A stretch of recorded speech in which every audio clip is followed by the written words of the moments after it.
السلام عليكم ورحمة الله وبركاته. إن الحمد لله نحمده ونستعينه ونستغفره ونعوذ بالله من شرور أنفسنا ومن سيئات أعمالنا. من يهده الله فلا مضل له ومن يضلل فلا هادي له، وأشهد أن لا إله إلا الله وحده لا شريك له، وأشهد أن محمدًا عبده ورسوله. أما بعد، فإن أحسن الكلام كلام الله، وخير الهدي هدي نبينا محمد صلى الله عليه وسلم، وشر الأمور محدثاتها، وكل محدثة بدعة، وكل بدعة ضلالة، وكل ضلالة في النار. مرحبا وسهلا بالإخوة الأكارم، وأسأل الله سبحانه وتعالى أن يعمنا جميعا برحمته، وأن يغفر لنا ذنوبنا أولها وآخرها، صغيرها وكبيرها، ما علمنا منها وما لم نعلم. اللهم إنا نعوذ بك من علم لا ينفع، ومن قلب لا يخشع، ومن عين لا تدمع، ومن دعاء لا يسمع. لا زلنا إخوة الإيمان مع كتاب الكبائر للإمام الذهبي رحمه الله تعالى وغفر له ولسائر علماء المسلمين، وتكلمنا عن باب عظيم ذكر فيه المؤلف رحمه الله تعالى كبيرة عظيمة، وهي مسألة التكذيب بالقدر. وقد تقدم شرح معاني القدر وما تعلق به، ولذلك قال أهل العلم: فإن القدر سر الله في الكون. وقد ذكر الإمام أحمد بن حنبل رحمه الله تعالى إمام أهل السنة والجماعة أن القدر قدرة الله. القدر قدرة الله، فلما تعلق القدر بقدرة الله سبحانه وتعالى لازم على كل مسلم أن يتعلم مراتب القدر، لأن مراتب القدر تتعلق بقدرة الله. وباستقراء نصوص الكتاب والسنة وما عليه الجمهور من أئمة العلم، فإن مراتب القدر قلنا 4، وهي المجموعة في قوله: علم، كتابة مولانا، مشيئته، خلق وهو إيجاد، وتكوين. فمن قدرة الله سبحانه وتعالى العلم الذي أحاط الله سبحانه وتعالى به بكل شيء، فعلم الله سبحانه وتعالى أزلي باق لا يعتريه نقص، ولم يسبق بعدم، ولا يلحقه نسيان.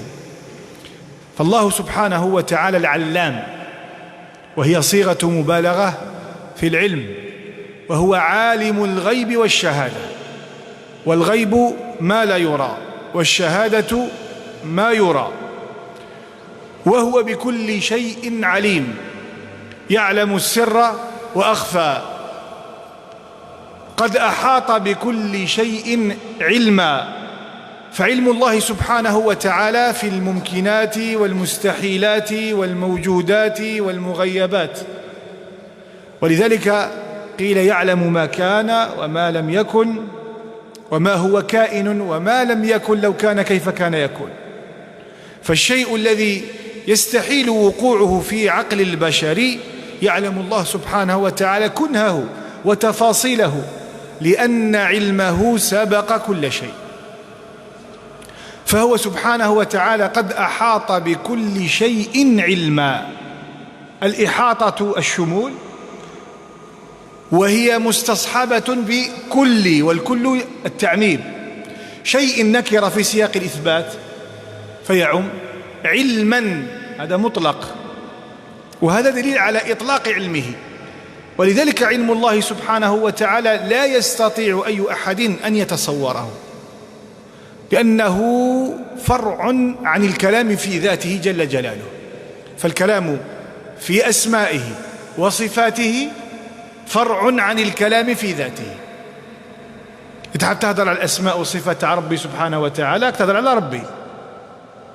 تحب تفهم كيفاش الصفة تاعو، كيفاش العلم تاعو، ما أنت حبيت تفهم كيفاش ربي، ما تقدرش.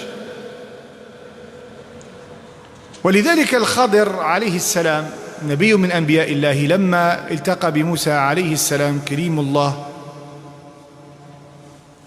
فأراه شيئا يشير إلى علم الله سبحانه وتعالى في اليم، لما جاء ذلك الطير ونقر بمنقره البحر وأخذ شيئا من البحر، قالوا ما علمي وعلمك،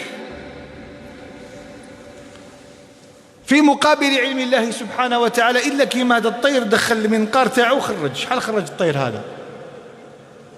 كم أخرج؟ أنقص من البحر. الله أكبر. ولذلك إذا أردت أن تعلم ما علم الله فرع عقلك عند هذا المثل الذي ضربه نبي من أنبياء الله عليه السلام. طير في السماء يجي زاوش يدخل المنقار تاعو في البحر ويجي خارج، شحال دا. فلذلك يا أخي لا بد عليك أن تفهم أن قدرة الله وهو القدر أول أركانها العلم. العلم علم الله المطلق الأزلي الأبدي الذي لا تحيط به الأذهان ولا تعيه العقول وإنما تسلم له. لذلك موسى عليه السلام لما رأى من الخضر ما رأى لم يصبر، فقال النبي صلى الله عليه وسلم رحم الله أخي موسى، لو صبر، لو كان صبر زدنا تعلمنا مسائل أخرى.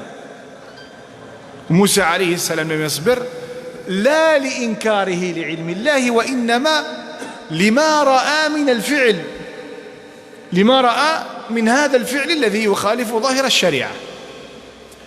فالشريعة الموسوية تحرم القتل، لقد قتلت نفسا زاكية بغير نفس، قد جئت شيئا نكرا، هذا شيء منكر في جميع الشرائع. ولكن موسى وقف عند الفعل ولم يقف عند ما غاب عنه من أمر الله سبحانه وتعالى للخضر، وما فعلته عن أمري، مش أنا اللي درته. ولذلك أدب الخضر عليه السلام في آيات الكهف أدب عظيم مع رب العالمين، وهكذا أدب الأنبياء عليهم الصلاة والسلام. وأما الغلام فكان أبواه مؤمنين فخشينا أن يرهقهما طغيانا وكفرا. زيد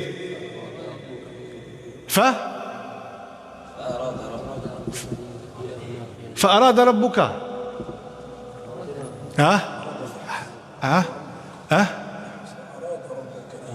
شفت الأدب هنايا. أحسنت. لما كانت مباشرة القتل وإزهاق القتل قال فأردنا، لا ينسب ذلك الفعل الذي هو إزهاق النفس إلى الله سبحانه وتعالى، حتى لا يتصور العبد أنه شر، ليس بشر ولو رآه موسى عليه السلام في ظاهره. أما السفينة فكانت لمساكين يعملون في البحر فأراد ربك فأردت، يعني الخضر عليه السلام. لماذا؟ لأنه مباشرة الإفساد، فيما يظهر أنه إفساد، فلوكا ويتقبها، هذا في إفساد هذا. فنسب الفعل الذي يرى أنه في ظاهره شر لنفسه تأدبا مع الله سبحانه وتعالى، مع أنه مأمور بثقبها، أمر تاع ربي سبحانه وتعالى. لكن هكذا أدب الأنبياء مع الله عز وجل. إذن الركن الأول علم الله المطلق. الركن الثاني الكتابة، وكل صغير وكبير مستطر، لأنه مكتوب. ولهذا الله سبحانه وتعالى لما خلق الخلائق خلق القلم فقال له اكتب، فقال ماذا أكتب؟ قال اكتب مقادير كل شيء، مقادير كل شيء، حتى نبضات قلبك مكتوبة، حتى الشيء الذي لا تستطيع أن تراه ولا تعلمه من الحيوانات والأشجار وسقوط الأوراق وأشياء تغيب عنك بالكلية، مكتوبة في اللوح المحفوظ قبل أن يخلق الخلق ب50,000 سنة. كل شيء، حتى العجز إنسكي يعجز مكتوب، حتى الإرادة والعمل مكتوب، النوايا تاعك مكتوبة، كل شيء مستطر مكتوب. طيب كيف كتب هذا؟ كتب هذا لسابق علم الله، يعلم ما كان وما لم يكن، لو كان كيف كان يكون. ولذلك الله سبحانه وتعالى جعل الكتابة أنواع: كتابة اللوح المحفوظ، وهي الكتابة في الخلق كله، ثم الكتابة الخلقية، وإن أحدكم يجمع في خلق بطن أمه 40، ثم 40 يوما، ثم يكون علقة مثل ذلك، ثم يكون مضغة مثل ذلك، ثم يرسل إليه الملك فيؤمر بكتب 4 كلمات. بكتب هذه الكتيبة وش يكتب الملك؟ يكتب الكتابة الخلقية، كتابة متعلقة بخلق هذا الإنسان الذي سيخرج من بطن أمه. عندنا الكتابة الكونية اللي هي اللوح المحفوظ، الكتابة الخلقية اللي هي وشنو؟ في بطن أمه، بكتب رزقه وعمله وأجله وشقي أو سعيد. هذه كي هبط الملك يكتبها في كل شيء ماك، وانت في كل شيء ماك يكتب. ثم هناك الكتابة السنوية، وهي كل سنة. متى تكون؟ في ليلة القدر. قال الله سبحانه وتعالى: إنا أنزلناه في ليلة مباركة إنا كنا منذرين فيها يفرق كل أمر حكيم. أمر من عندنا. في ذلك اليوم يفرق ما يكون من السنة أجمع. ربي يكتب وش كاين في العام كامل في هذيك السنة، ليلة القدر. وما أدراك ما ليلة القدر.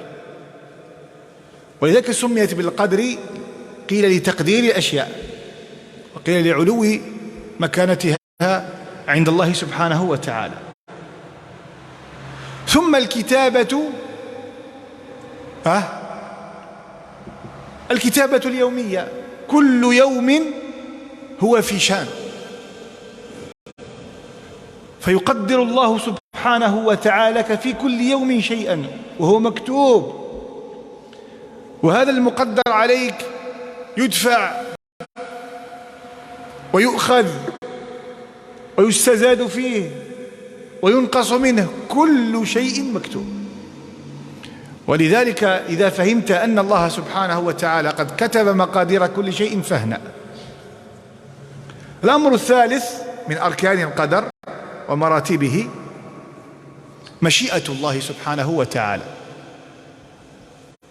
والأمر سهل حتى لا ندخل في السفسطة وما عليه هؤلاء الفلاسفة الضلال الذين أعملوا عقولهم في مقابل علم الله سبحانه وتعالى، فحافوا زاغوا، بيجيبوا علم تاعو مع ربي سبحانه وتعالى. الله سبحانه وتعالى أثبت لنفسه المشيئة،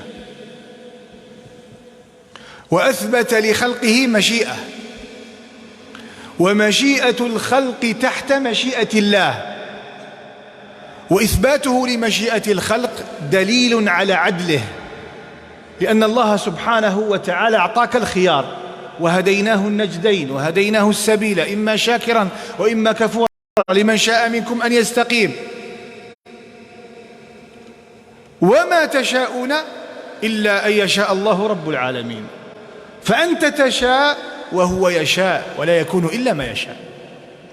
أنت تختار وهو قد اختار، ولا يكون إلا ما اختار الله سبحانه وتعالى. فمشيئتك مع وجود اختيارك ومحض تمتعك بهذا العمل فلن تخرج به عن مشيئة الله. علاش؟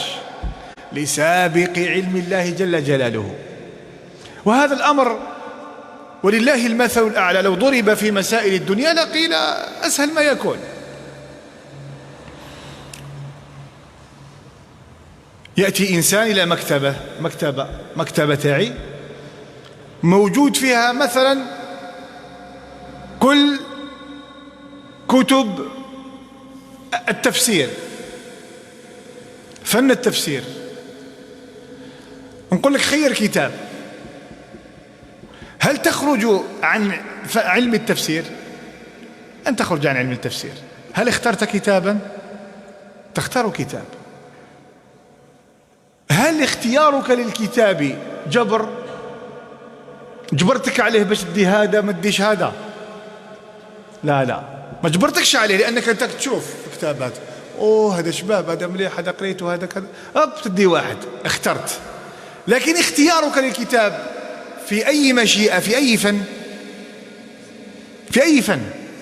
في فن التفسير، ما تخرج على التفسير. ولله المثل الأعلى في الأمثلة. أعطاك الله الخيار لكن لا تخرج أبدا عن خيار الله. يعني الإنسان في هذا الشيء هل هو مجبر في فن التفسير؟ غير مجبر. علاش؟ لأن هذا الفن لا ينتهي، ما تغش تحيط به. عنده مكتبة كبيرة تبقى يامان تتحوس عليها ما توصلش كاع، فلا تدري ما الذي سيكون من الأمور التي خفيت عليك. فلا تخرج أبدا عن مشيئة الله سبحانه وتعالى. وقد ذكرنا المثال الرائع للإمام ابن القيم الجوزية رحمه الله تعالى، لما يقول لك واحد احنا مجبرون، خلاص مجبر، الأمر أنف. قال لك معليش حكموا واعطيه بكف، اضربوا بسقلة. كي يقول لك علاش، قول والله غير مجبر، اسمح لي. أحسنت. ولهذا كل من يعصي يحتج بالقدر. كي يروحوا له دراهم كبار، علاش يا ربي؟ يعترض على القدر. مساكين يدخل له تيبا كبيرة ينسى كاع ربي سبحانه وتعالى. أحسنت. شفت كيفاش؟ على ما تحتج في القدر في الخير، فقط في الشر، حتى تفهم علم الله سبحانه وتعالى.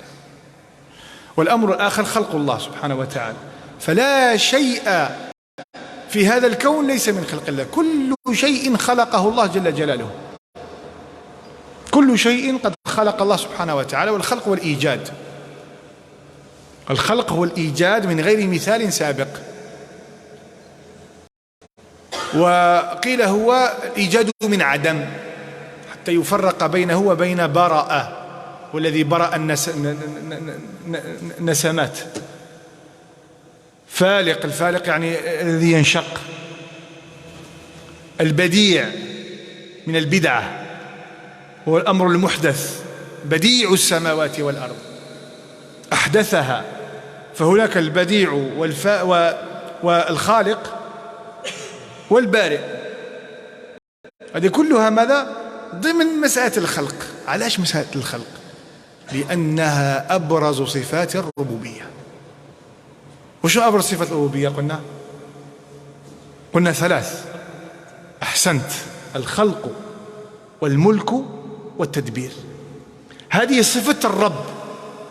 فلا يكون الرب ربا إلا بهذه الأوصاف الثلاث: يخلق ويملك ويدبر. ولذلك في مناظرة ابن تيمية رحمه الله تعالى الإمام العالم المشهور، ما فهمناش كاين الناس كي نقول ابن تيمية يشغل عالم من أعلام السنة، عالم العلماء، شهد له القاصي والداني بالعلم، يصيب ويخطئ، يصيب ويخطئ، بشر عنده بعض الانفعالات على البشر، عنده. وش الإشكال لما تذكر ابن تيمية؟ ما علاقة ابن تيمية مثلا بالوهابية؟ يقول لك اسم أنت وهابي. ابن تيمية قبل وهابية في القرن السادس، وش بيكم؟ ما يعني حتى أن البعض أراد تكفيره يا أخي، بل كفروه. وكان مؤخرا واحد كذلك من أهل الزيغ والضلال واسمه السقاف، كان ممن جمع مؤلفا في تكفير ابن تيمية رحمه الله تعالى، أحمد بن عبد الحليم بن عبد السلام ابن تيمية الحراني الدمشقي رحمه الله رحمة واسعة، إمام من أئمة أهل السنة. انظروا تراجمه في سير أعلام النبلاء، وش قال الحافظ ابن رجب، وش قالوا أهل العلم في زمانه، العقود الدرية لابن عبد الهادي غيره. فالتقى هذا المعاصر هذا في نقاش معروف موجودة على اليوتيوب، واتصل يرد كيده الشيخ العلامة البوطي رحمه الله تعالى رحمة واسعة، الشيخ محمد سعيد رمضان البوطي. قال له احنا نختلف مع، وحقيقة شوفوا فهمكم مسألة العالم عالم، حتى لو كان يخالفنا في المنهج، حتى لو كان عنده أشياء، ما يجيش الإنسان ينقص من ذات ذلك العالم. علاش؟ لأن الكلام بين أهل العلم احنا ما نقدوش ما ندخلوش وحدينا، تأخذ العلماء أهل السنة والجماعة المعروفون بسلامة العقيدة وهذه معروفة. يجي عالم كان يخطئ في أشياء، شكون يرد على ذلك العالم؟ أنا.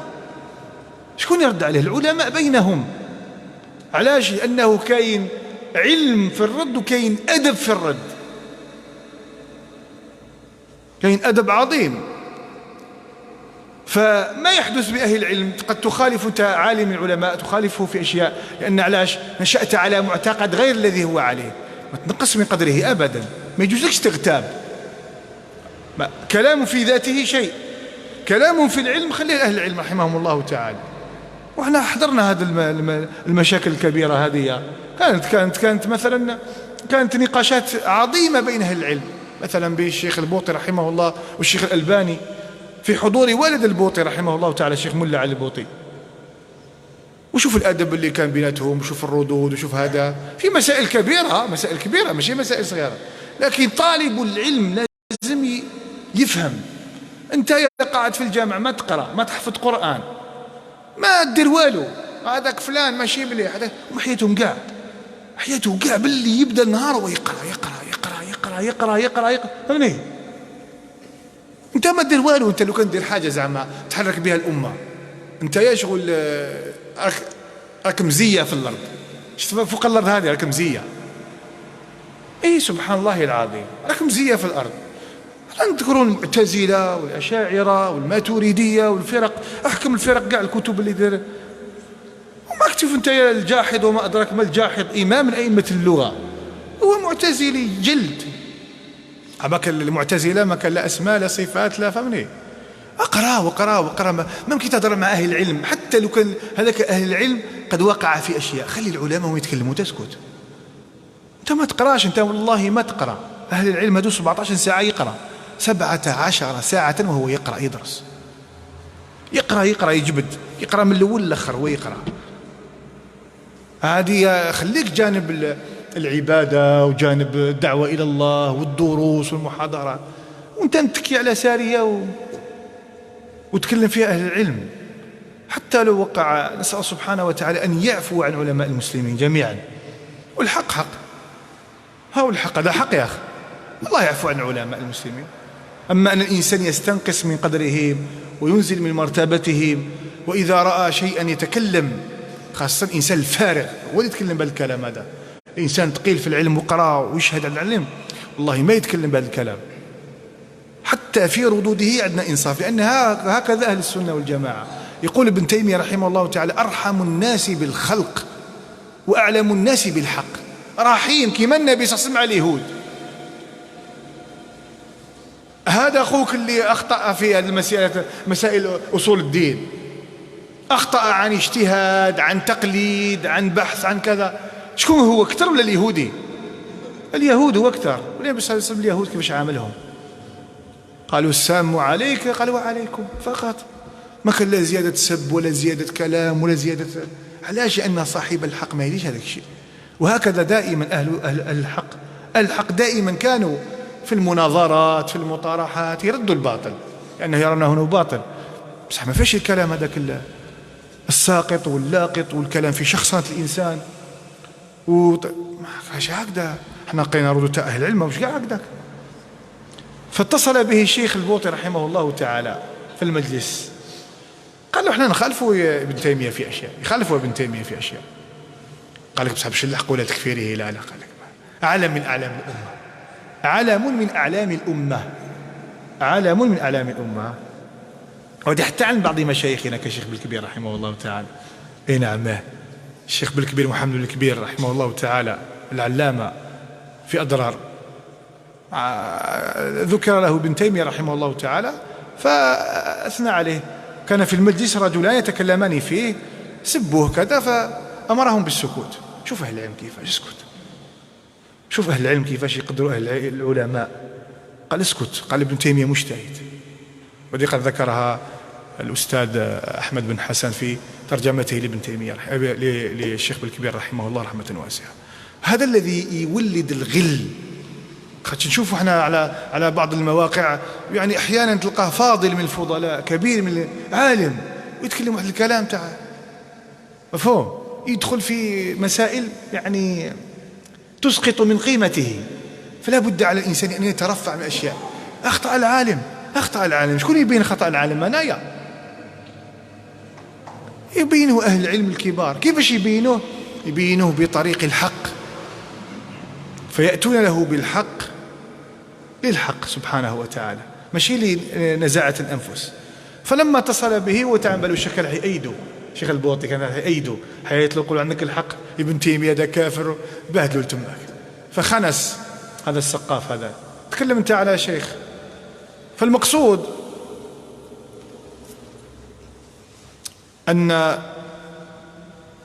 شجرنا الفائدة هذه عن صفات الربوبية. نعم، الخلق والملك والتدبير. الخلق والملك والتدبير فهي أخص صفات الله جل جلاله، ومن كان ربا فلا بد أن يكون على هذه الصفات الثلاث. ولذلك ابن تيمية لما جاءه السفسطائيون هؤلاء المناطق الذين تأثروا بالفلسفة اليونانية ودخلت عليهم كما دخلت على ماذا؟ على أهل الإسلام، ولهذا أنكروا هذه الأشياء من تمدد الفرق لكم نتكلموا عليها. قالوا نعطيك سؤال: هل يستطيع الرب أن يخلق ربا آخر؟ فإن قلت نعم فهما ربان اثنان، إلهان اثنين. والله تعالى وش يقول؟ لو كان فيهما آلهة إلا الله لا فسدتا. ولو قلت لا ما تقدرش فربك عاجز. صح؟ سؤال مليح ولا مش مليح؟ سؤال سفسطاطي. علاش؟ لأنه ماذا؟ لأنه دخول في عالم لا يقدر المرء على ماذا؟ على ما تقدرش كيفاش انت. فابن تيمية رحمه الله تعالى قالوا هذا السؤال تاعك أصلا غلط، أصل السؤال خطأ. علاش؟ هل يستطيع الرب أن يخلق ربا ثاني؟ وش ولا الثاني؟ ولا مخلوق؟ انتهت الحكاية. فضينا الصوت. لأن الرب لا يخلق إنما يخلق. هل يستطيع الرب أن يخلق؟ بما أنك قلت لي يخلق خلاص، فالثاني وصار صار مخلوقا، فليست من صفات الرب الخلق. وهم علماؤنا رحمهم الله رحمة واسعة وغفر الله لهم جميعا. وأسأل سبحانه وتعالى أن يحشرنا في زمرة الحبيب صلوات ربي وسلامه عليه كلنا إخوانا على سرر متقابلين، ونزعنا ما في صدورهم من غل إخوانا على سرر متقابلين، وأن يرحمنا ويرحمهم جميعا كفاء ما قدموا للإسلام، وكفاء ما جاهدوا بالقلم والسنان، وكفاء ما دافعوا عن هذا عن حياض الدين حتى وصلنا غدا طريا نتقلب فيه، ولله الحمد والمنة. فمشيئة الله سبحانه وتعالى تغلب كل مشيئة، فإذا شاء الله تعالى أن يخلق خلق ما يشاء. ولذلك لما كانت مريم عليه السلام تتحنث في محرابها قالت الملائكة: يا مريم إن الله اصطفاك وطهرك واصطفاك على نساء العالمين. وقالت: إن الله يبشرك بكلمة منه اسمه المسيح عيسى ابن مريم وجيها في الدنيا والآخرة ومن المقربين. هيدا يكلم الناس في المهد وكهلا ومن الصغر. قالت: ربي أن يكون لي ولد ولم يمسسني بشر. هناك أسباب في هذا الكون، نواميس، قوانين يتبعها. اللي حب الولد لازم يتزوج، ماشي وقعت في الجامع وقال يا ربي اعطيني ولاد. باش يعطيك ربي ولاد لازم تقديم على الزواج، أليس كذلك؟ تتزوج. ربي أن يكون لي ولد ولم يمسسني بشر. قال: كذلك الله يخلق ما يشاء، إذا قضى أمرا فإنما يقوله كن فيكون. هم يقولون أمره بين الكاف والنون، لا هو قال كن، ماشي أمره بين الكاف والنون. أمره ليس بين الكاف والنون. يقول الله تعالى كن، ما قالش يقول الله تعالى ما كن. مفهوم هذه الخطأ الذي يقوله بعض الخطباء؟ قال يقول كن فيكون، لأنه أمر الله جل جلاله لا تحيط به الأسباب، ما تعلقش بأسباب حتى سبب. يخلق الله ما يشاء.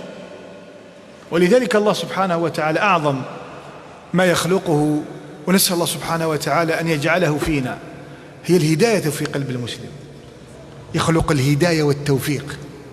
هذا الشيء يا إخواني هو الذي نبحث عنه في حياتنا، أن يخلق الله في قلبك الهداية والتوفيق، لأن هذه الهداية والتوفيق ليس لها أسباب. يخرج العبد من بطن أمه عالم من العلماء، خلق الله في قلبه هذه الهداية. يخرج فلان من أهل العلم كأبي حنيفة النعمان، كالإمام مالك، كالشافعي محمد إدريس، كأحمد بن محمد بن حنبل الشيباني. هذا ربي خلق في قلوبهم الهداية وجمع قلوب الناس عليهم أئمة العلم وأئمة الفقه. شوفوا وقتاش كانوا. شوفوا محمد بن إسماعيل البخاري المصنف تاعه مازال لحد الساعة نقرأه ونتبرك بأحاديث رسول الله صلى الله عليه وسلم ونعمل بمقتضاها ونصلي وسلم على رسول الله. 17 سنة ويجمع فيها، كل حديث يصلي ركعتين بعد ما يدوش ويصلي. شكون يديرها هذه؟ شكون يديرها هذه؟ من هذا توفيق الله سبحانه وتعالى. وهذه مسألة خلق التوفيق في قلوب عباده، هذه حتى نحتاجها في مسألة تربية الأبناء. تربية الأبناء، إنسان يربي أولاده يقول لك أنا يا جيت وليدي قريته وديته الجامع حفظت القرآن يدور معاه ومن بعد ربي ما خلقش التوفيق في قلبه. علاش؟ لشيء أراده الله سبحانه وتعالى، ولا يسأل عما يريد سبحانه وتعالى. هو أعلم بخلقه، أعلم بخلقه، لا يسأل عما يفعل، فهو أعلم بخلقه. تلقى الإنسان وليده يربيه على الدين يخرج له طاغية، تلقى طاغية يربي وليده على الطغيان يخرج له تعديل. هذا أمر الله سبحانه وتعالى. أسأل الله سبحانه وتعالى أن يوفقنا ونكون إن شاء الله تعالى بإذن الله.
لهذا يا إخواني ما وقع الكلام في القدر في زمن الصحابة رضوان الله تعالى عليهم إلا إلا ما كان من التابعين، وكان أول من تكلم بالقدر معبد الجهني، كما في صحيح الإمام مسلم من حديث يحيى بن يعمر أنه خرج هو وصاحب له للحج. قال: فالتقي بعبد الله بن عمر بن الخطاب رضي الله تعالى عنه. قال: فاكتنفته أنا وصاحبي، فظننت أن صاحبي سيكل لي الكلام، فقلت: يا أبا عبد الرحمن، إن قبلنا أقوام أو رجل يقول الأمر أنف، خلاص محسوم فيه، أمر يعني مجبر عليه، وهو الأنف هو ماذا؟ نفي لعلم الله جل جلاله.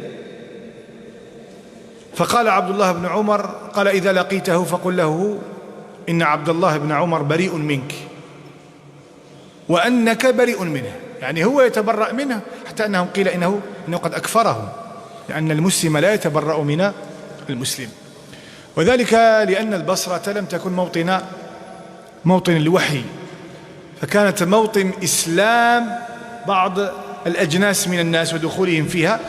زد إلى ذلك فقد ماذا؟ فقد دخل في البصرة من دخل ممن كان من الديانات الأخرى كيحيى الدمشقي وغيره، الذي كان في زمن عبد الملك بن مروان وكان نصرانيا، وقد أثر في بلاط الملك، وكان يتكلم في فلسفة الكهنوت،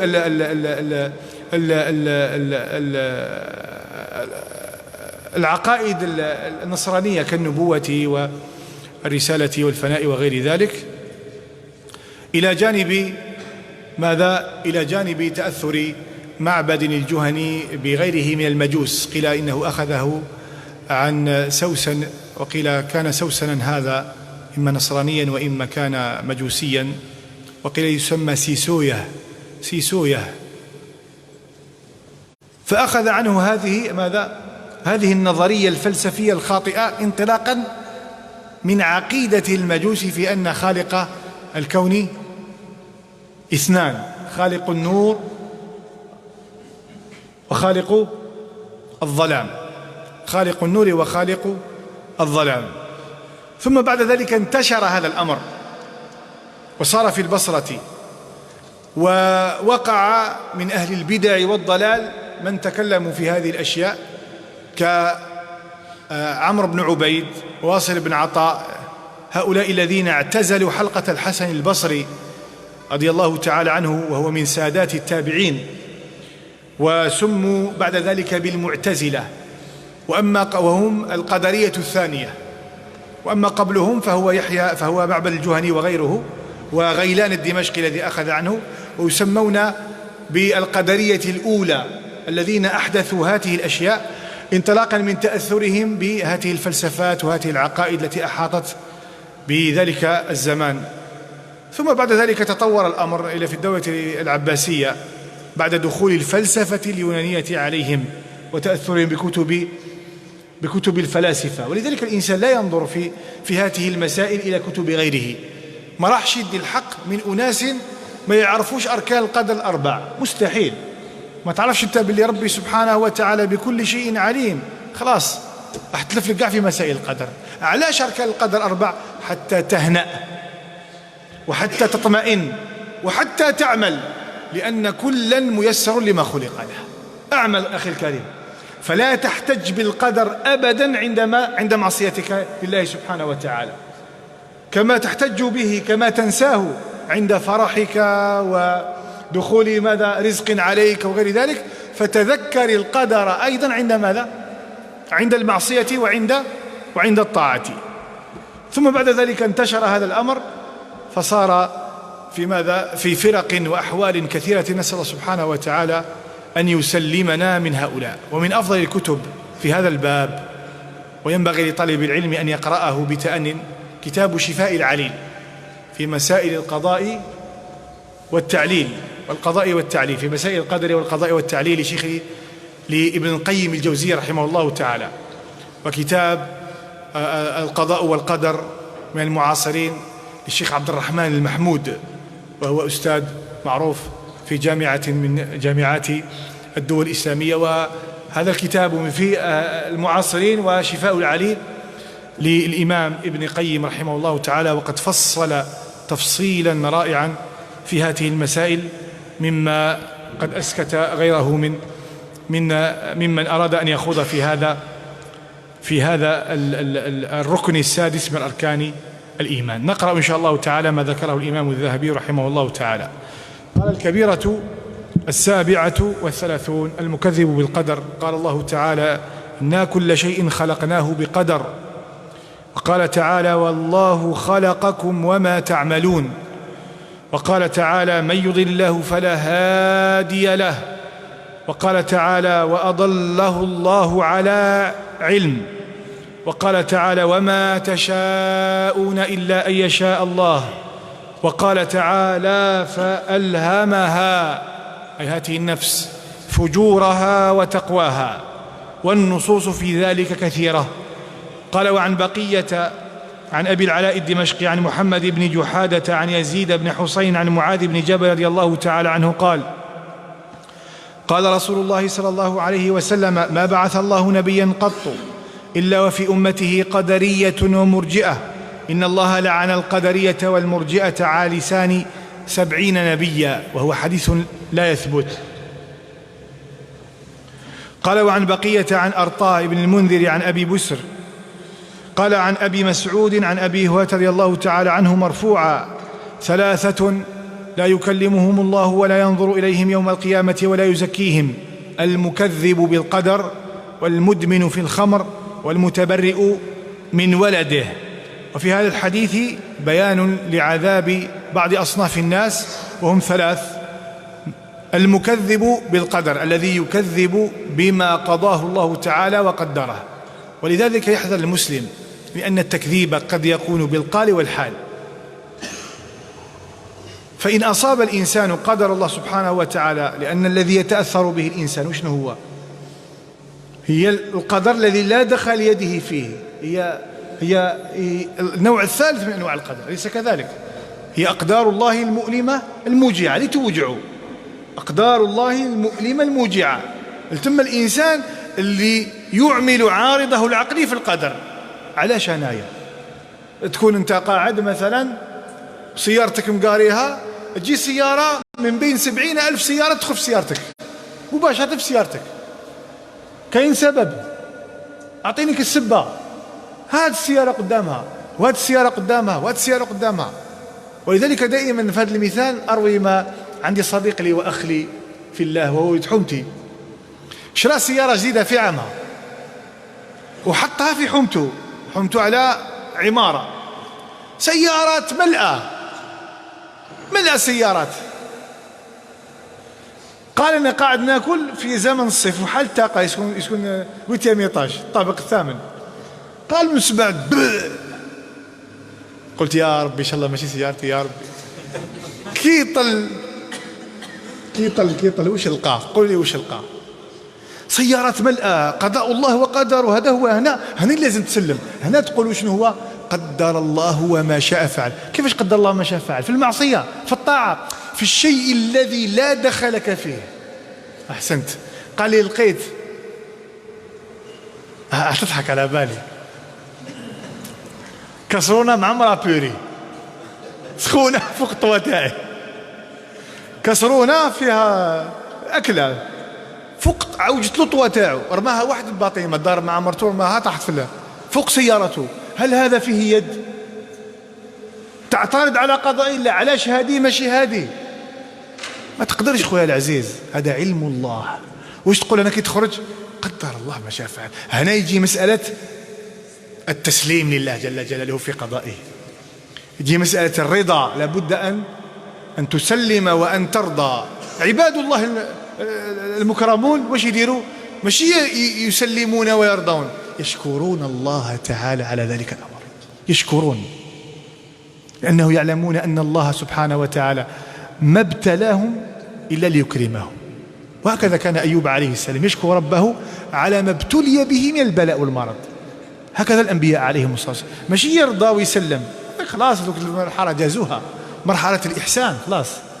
يشكر ربه على ما ابتلاه في هذاك الأمر، لأنه يعلم علم يقين أنه ما ابتلاك إلا ليكرمك. فسلم تسلم، سلم تسلم. قال الذهبي رحمه الله تعالى: وعن سفيان الثوري عن عمر مولى غفرة عن رجل عن حذيفة رضي الله تعالى عنه قال: قال رسول الله صلى الله عليه وسلم: لكل أمة مجوس، ومجوس هذه الأمة الذين يزعمون أن لا قدر. وكونه لا قدر أي من الله سبحانه وتعالى، لأن الله سبحانه وتعالى هو المحدث لكل شيء، ومن محدثات الله تعالى في عباده أفعالهم. والله خلقكم وما تعملون، ففعل العبد لا يخرج عن قضاء الله وقدره، لأن المجوس يثبتون لله خالقين على شدوم القدرية، يثبتون في الكون ماذا؟ خالقين اثنين، رب يخلق والإنسان كيدير هو خلق. لأعلاش؟ لأن عندهم مشكلة الشر، يحكم الإنسان واحد ويقتله، ثم يقول لك هذا ربي اللي دارها، هذا ربي اللي قدرها. لا ربي ما يقدرش، هذه حاجة ماشي مليحة. شكون اللي دارها؟ هذاك الإنسان اللي خلقها. وهذا تكذيب بقضاء الله سبحانه وتعالى وقدره، يعني تثبت أن هذا يخلق وأن ذاك قد يخلق، وأن هذا لم يعرفش أن ذلك سيخلق ذلك الفعل إلا عند فعله. ولذلك ألف الإمام الهمام محمد إسماعيل البخاري كتابا رائع، اقراه تبرع: خلق أفعال العباد.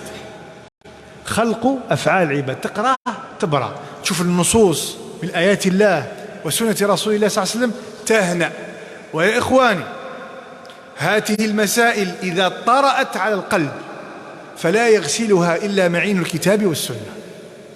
ما تقال لا في الروايات، لا عند البسيكولوج، لا عند الناس الحدثيين، لا، والله ما يغسلها إلا أن تقرأ آيات الله وسنة نبينا محمد ستهنأ خلاص.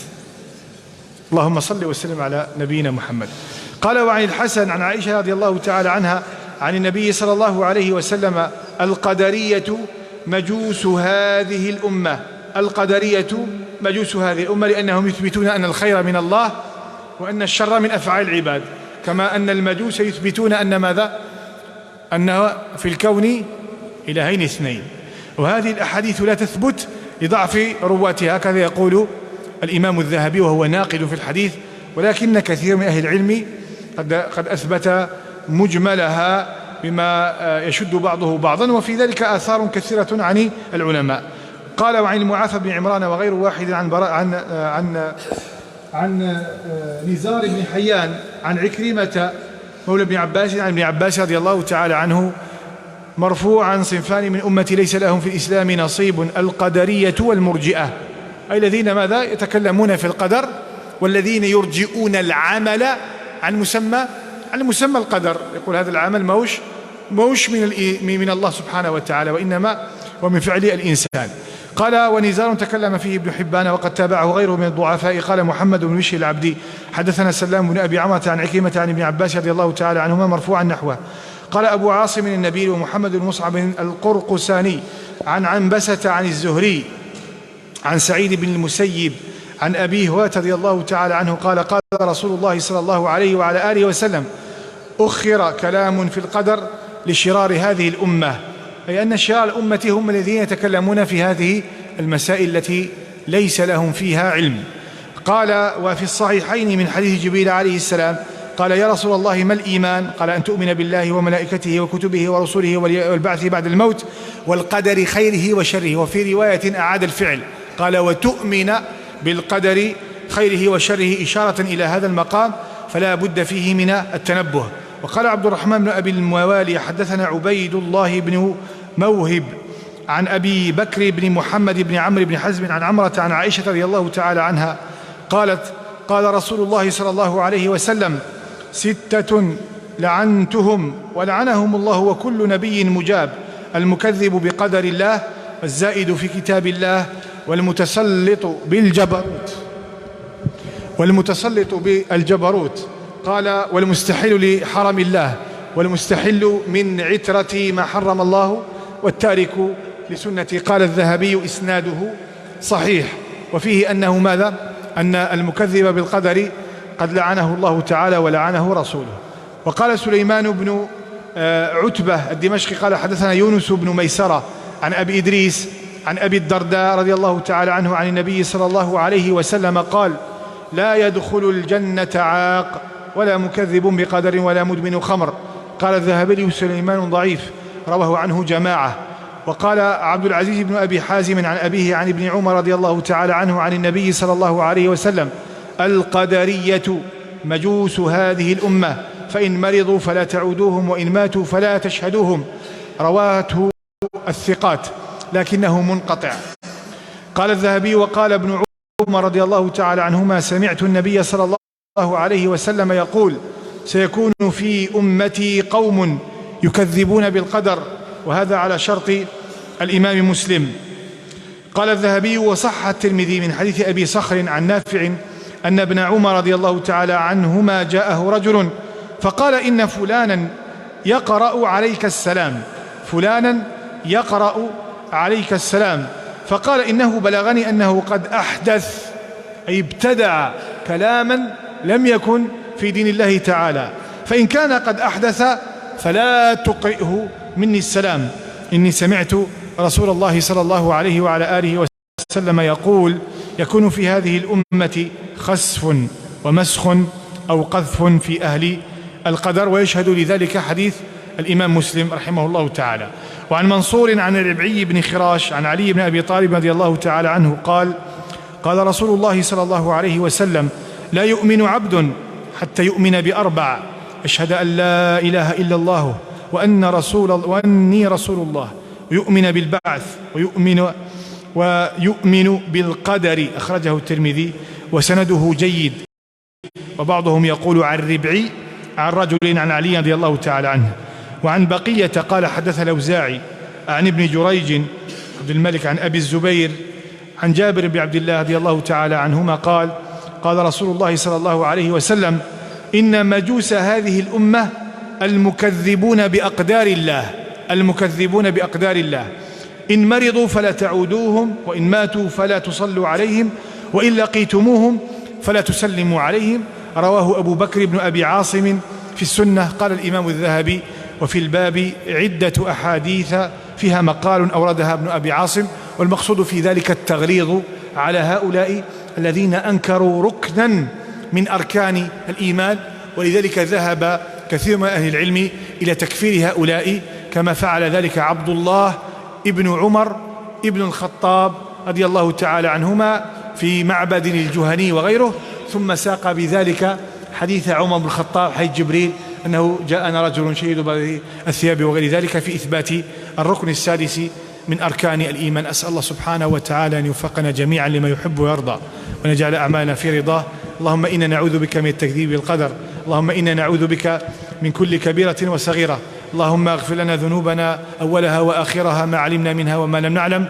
نعوذ بك من الرياء، نعوذ بك أن نشرك بك ونحن نعلم، ونستغفرك اللهم مما لا نعلم. وسبحانك اللهم وبحمدك، أشهد أن لا إله إلا أنت، أستغفرك اللهم وأتوب إليك. وبارك الله فيك.